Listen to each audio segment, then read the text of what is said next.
Danielle Brooks was 24, running her own bookkeeping firm in Charlotte, North Carolina. She worked out of 3 rooms above a pharmacy, not flashy by any means, but everything there was hers. Old desks, aging computers, a business license she framed herself. Even the coffee machine that whined every morning before coughing up something bitter. She'd built it all alone. No one handed Danielle anything. That mattered to her because when she was 14, she left home with just a backpack and $27.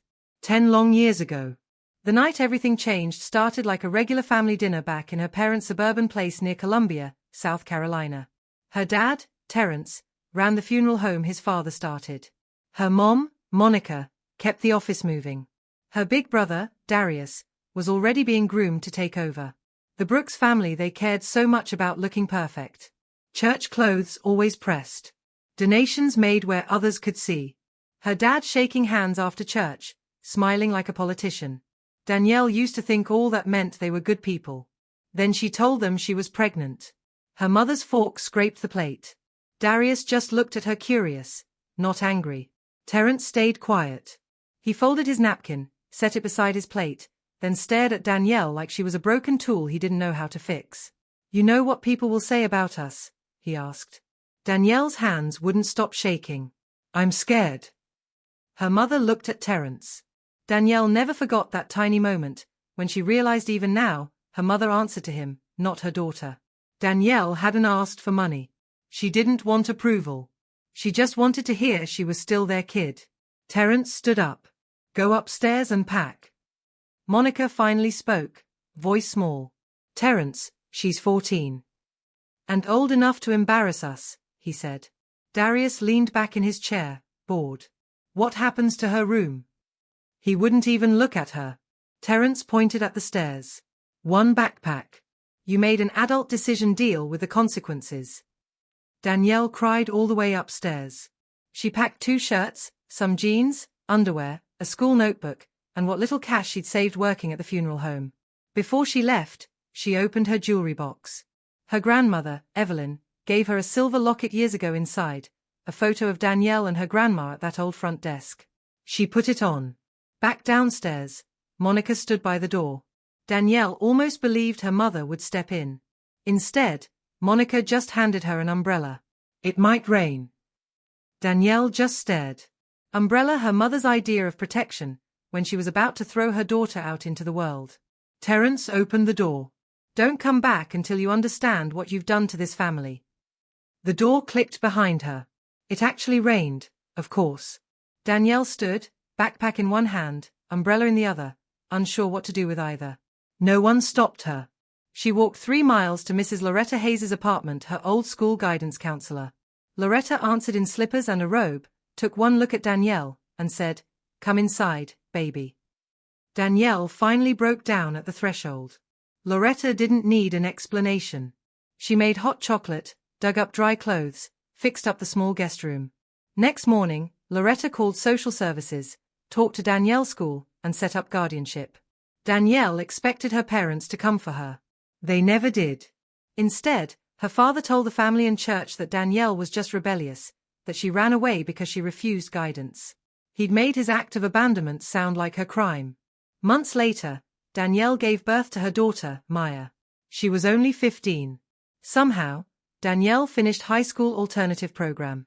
Loretta watched Maya while Danielle went to classes. At night she studied after feedings, tired beyond belief. Survival wasn't dramatic.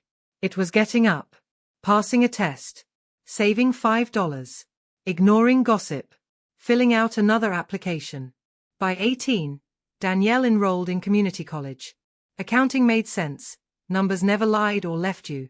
By 21, she was doing taxes for small businesses. By 23, she started Brooks Ledger Solutions from Loretta's dining room table. She thought about changing her last name. Decided she shouldn't have to. The Brooks name belonged to her, too. Her parents never met Maya, not a birthday card, not one call from Darius. Still, bits of news drifted in. Brooks' family funeral services expanded after Evelyn died. Terrence added a second location, got fancy with renovations, bought new vehicles. Darius, naturally, was made operations manager, no college degree needed. He splurged on designer suits, pricey dinners, and a business-leased luxury SUV. Terence always covered for him. He represents our family's future. Danielle heard that from an aunt. It didn't bother her. She'd already built a future nobody there could wreck. Everything changed when, one Monday, Danielle's receptionist popped in. "There's a Mr. Terence Brooks here to see you." Danielle froze. She hadn't seen her father in a decade. "Did he make an appointment?" "No." "Then he waits."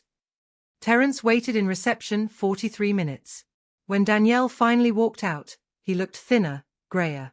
His suit was expensive but creased. Monica clutched her bag. Darius played with his phone near the window. Terence pushed a smile. "There's my girl. You haven't called me that since I was 14. Monica's eyes welled up. "We've missed you." "No, you didn't." Darius slid his phone away. "Can we discuss this privately?" "It is private. This is my company." Terence's smile faded, replaced by uncomfortable urgency. "We need help." There it was. No apology. No hint of regret. Just need. Their funeral home was about to collapse. Darius had hidden unpaid payroll taxes, used company funds for himself, defaulted on loans. The bank was about to seize everything. Terence leaned in. "We heard you handle financial restructuring." "I do." "You're doing very well." Danielle studied him. "How much do you need?" $280,000. The room went silent. Danielle almost had to respect their nerve. They'd tossed her out and now they wanted almost $300,000. Terence lowered his voice. "This business is your grandfather's legacy. Your daughter should inherit something." "My daughter?" Monica jumped in. "We'd like to meet our granddaughter." Not even bothering to ask Maya's name or age, they just wanted the cash and some connection. Danielle stood. "Send me all your financial records from the last 5 years. A flicker of hope. "So you'll help?" "I said I'd look at the records." When they left, Darius lingered. "Close the office door halfway. You need to understand Dad's angry, but when the company's back, I'll still be in charge." Danielle eyed him. "Then you should worry." "Why?" "It's never one bad month. Companies collapse because someone believes the rules don't apply to them." Darius left, silent. That night, Danielle opened the records. Less than half an hour in, she found something that changed everything. Her father hadn't just wasted money, someone had forged her signature, 6 years ago, on an ownership transfer. On paper, she had given up the 15% of the funeral home Evelyn left her. The forgery was decent, probably enough to trick a stranger. But Danielle recognized the hand. Darius used to copy her handwriting as a kid. Now, her family wanted her to save a business they'd partly stolen. She closed the file. For a decade, they told themselves she'd vanished. They were about to learn that being quiet isn't the same as being gone. Sometimes silence means getting ready. Danielle didn't flip out. That was her first step toward taking power. If she'd lashed out, they would have covered their tracks, moved money, spun new stories. She'd already lived through one Brooks family revision, she wasn't letting them rewrite this one. She called Vanessa Cole, a lawyer who knew everything about business fraud and family disputes. Vanessa sat in Danielle's office, studied the documents. "The transfer is notarized," she said. "I didn't sign it." "Who notarized it?" "Deacon Raymond Price, my dad's church friend." Vanessa paged through. "Your grandmother's will is clear. 15%, straight to me. And you were supposedly in Colombia to sign this, when you were actually working a 12-hour shift in Charlotte." Danielle nodded and handed over timesheets and security logs. Vanessa raised her eyebrows. "You kept all this?" Danielle smiled. "I learned people rewrite memories. Paper's harder to fake." Vanessa grinned. "They don't know who they're dealing with." The next week, Danielle stayed quiet and gathered evidence: payroll, taxes, vendor lists, bank statements. The business was in way more trouble than Terence admitted. Darius had cleaned out almost 90 grand over 4 years. Terence covered for him, juggling loans, hiding tax bills, borrowing from shady lenders. Monica signed off on fake financial statements. They weren't Darius's victims, they helped cover up. Danielle also learned the bank was prepping to sell the funeral home's bad loan to an investor. This was her chance. With Vanessa and a silent partner, she arranged to buy the debt at a discount. The Brookses thought they were negotiating with an outside investor. They had no clue Danielle was behind it.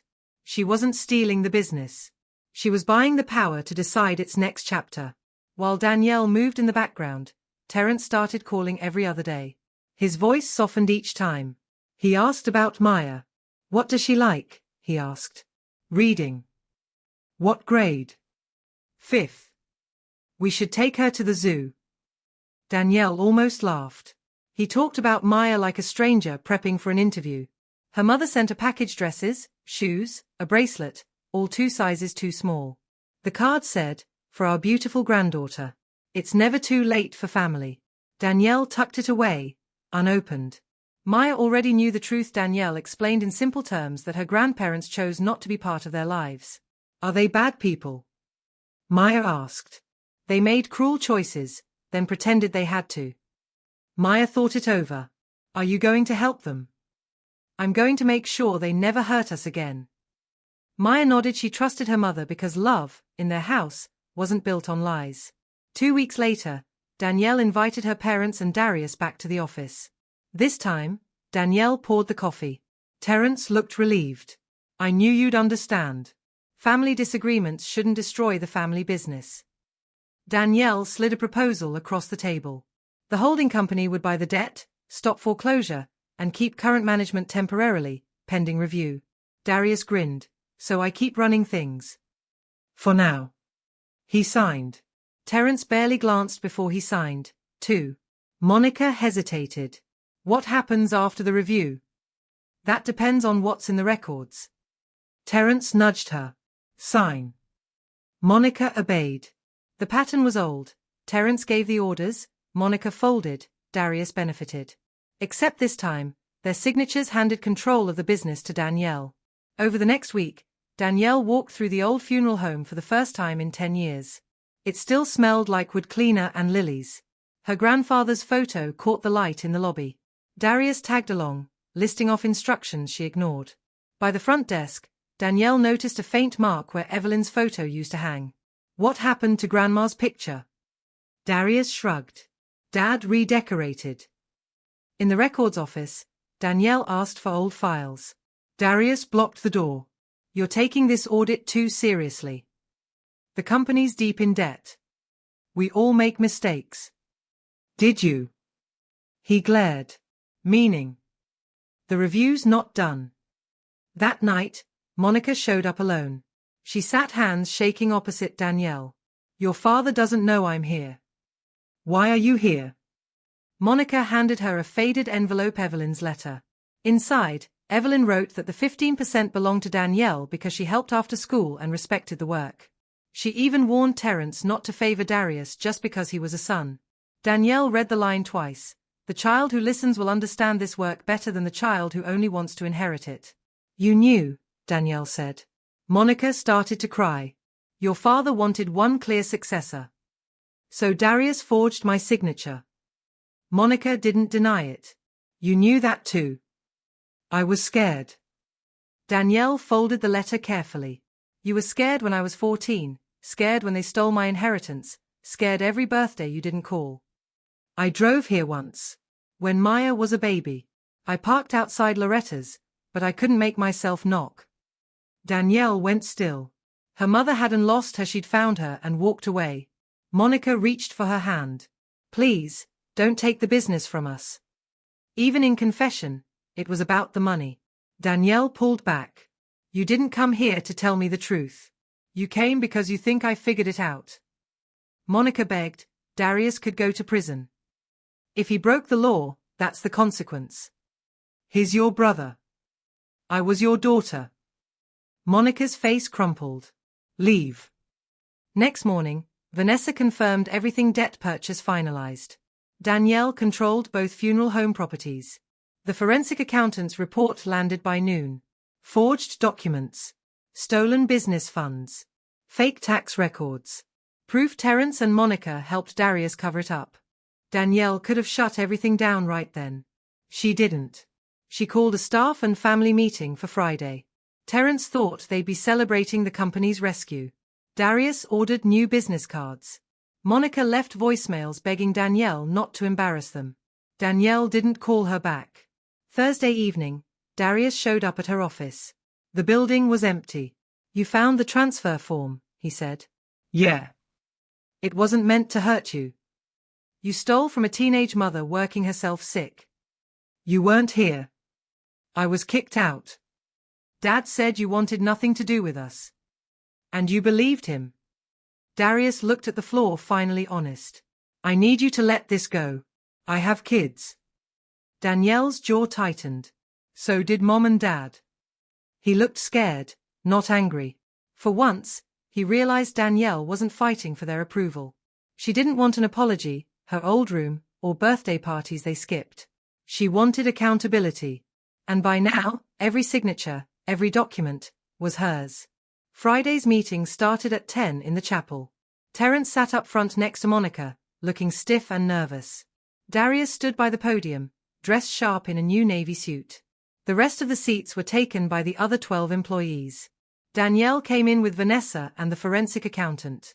She looked around, nodded at the staff, and Terence managed a small smile. "My daughters worked hard to protect this company," he told the room. Danielle put a folder down on the podium. "That's not why we're here," she corrected him. His smile vanished. She launched straight into it: the state of the company's finances. No drama, just facts.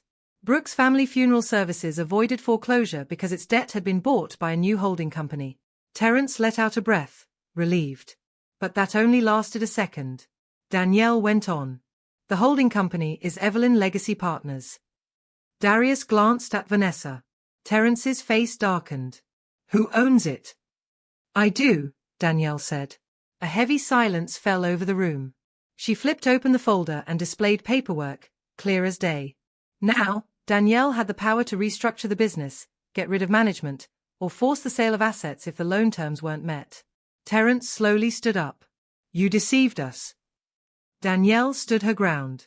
"No, I looked at the records you gave me and made a business decision." "You said you'd help." "I am helping the business. I never promised to protect people who damaged it." She went over the forensic findings. Darius had siphoned off money. Terence had covered up the withdrawals. Monica? She'd signed off on statements she knew weren't true. Plus, the signature that cut Danielle out of her inherited shares was forged. Some employees looked away. Others stared Darius down until he stepped forward. "This is personal," he said. "It became personal when you signed my name," Danielle shot back. Terence pointed at her. "This company belongs to this family." Danielle pulled out a letter from Evelyn. "Grandma believed that too," she said, reading a paragraph about the child who listened and the child who only wanted to inherit. Terence's face twisted. "Your grandmother was sick when she wrote that. She was healthy enough for you to accept everything she left you." No one argued. Danielle took charge. Terence would retire. Monica was out of financial duties. Darius would resign and repay part of what he took. The rest would go to the legal and tax authorities. They'd decide about any charges. The second location would be sold. The original would stay open under new management. No one would lose their job because of the family's mistakes. Danielle's 15% ownership came back, with compensation from Terence's remaining equity. Terence's voice cracked. "You planned this from the minute we came to you." "No. You planned it 10 years ago." He looked confused. "What's that supposed to mean?" "You taught me that family without accountability is just a word people use when they want something." Monica started crying. "Danielle, please. We had nowhere else to go." Danielle looked at her. "At 14, I had nowhere to go." Monica stared at her lap. "You gave me an umbrella," she whispered. The whole room paused. Danielle's voice was steady. "I stood outside your house in the rain with an umbrella while all three of you were warm inside. Now you're uncomfortable, and you expect me to build you a shelter." Terence moved closer. "I was trying to protect our reputation." "You protected your reputation by destroying mine." "We were ashamed." "So you lied." He had nothing to say. For a decade, Terence's voice was the strongest in the room. Now, with the truth in the open, it didn't matter anymore. After the meeting, Darius caught Danielle in the hallway. You're taking everything. She shook her head. I'm preserving what you almost ruined. He asked, so what am I supposed to do now? Work. Repay what you took. Raise your kids to stand on their own feet. Bitterness flooded his eyes. You think you're better than us. I became better than what you did to me. That hit him harder than anything else she'd said. 3 months later, the second funeral home was gone. The sale settled the company's tax debts and stabilized the business. Danielle hired Marcus Green, a veteran funeral director with no connection to the Brooks family. Evelyn's portrait went back up in the lobby, this time with a plaque underneath. Evelyn Brooks believed dignity should be given before it is earned, because every person enters a difficult room carrying a story others cannot see. Danielle set up a community assistance fund for families who couldn't afford services and named it after Loretta Hayes. Terence hated that. He wanted only Brooks' names on the building. But Terence wasn't in charge anymore. Darius hustled packages for a delivery company. For the first time in his life, his paycheck didn't come from his dad. Monica wrote Danielle letters. Danielle read them but took her time before replying. Regret didn't equal obligation. 6 months passed before Danielle agreed to meet Monica for coffee. She came alone, no Maya. Monica asked about seeing her granddaughter. That depends on whether Maya wants to meet you, when she's old enough to understand, Danielle said. I'm her grandmother. You're related. The rest has to be earned. Monica nodded, tears running down her cheeks. It wasn't forgiveness. But for the first time, Monica accepted a consequence without hiding behind Terence. Terence? He never apologized. He told people Danielle stole the business. That story crumbled pretty quick. Public records told the real story, and former employees knew what happened. Monica stopped backing his lies too. He was alone with them now. A year after the restructuring, Danielle took Maya to the funeral home. They stood under Evelyn's picture. So she left you part of this place? Maya asked. She did. And they tried to take it? Yes. Maya studied the plaque for a long minute. Are you happy you got revenge? Danielle thought about it. She'd imagined this conversation during a lot of sleepless nights.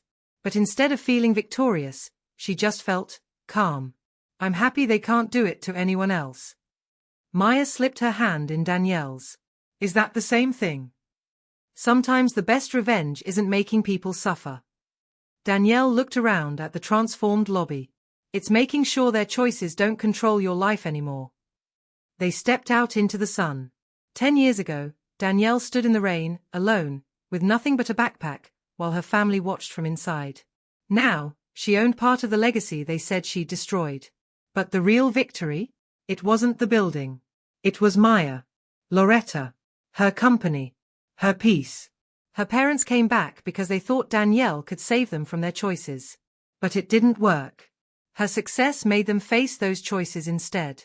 They'd invested everything in their son. Threw away their daughter's strength. When the consequences arrived, Danielle didn't shout. She didn't burn the place down. She saved the business from her own family. Here's the thing. Terence thought kicking Danielle out would wipe away his embarrassment. But 10 years later, the family name was still on the door, standing tall because Danielle decided what it would mean. She didn't chase revenge. She built a better life, carried the truth, and kept her promise to herself until the family that betrayed her needed her more than she ever needed them. Now I have to ask you, what would you have done? Would you have saved the company? Exposed everyone? Or just walked away and let them lose it all? Share what you do in the comments. And if stories of revenge and redemption are your thing, hit subscribe. Around here, betrayal doesn't vanish, silence isn't weakness, and every choice leaves a trace. They thought they got away with it. What lesson did this story hit you with? Follow for more because in this house, choices always have consequences. Thank you for watching. Which city are you watching from?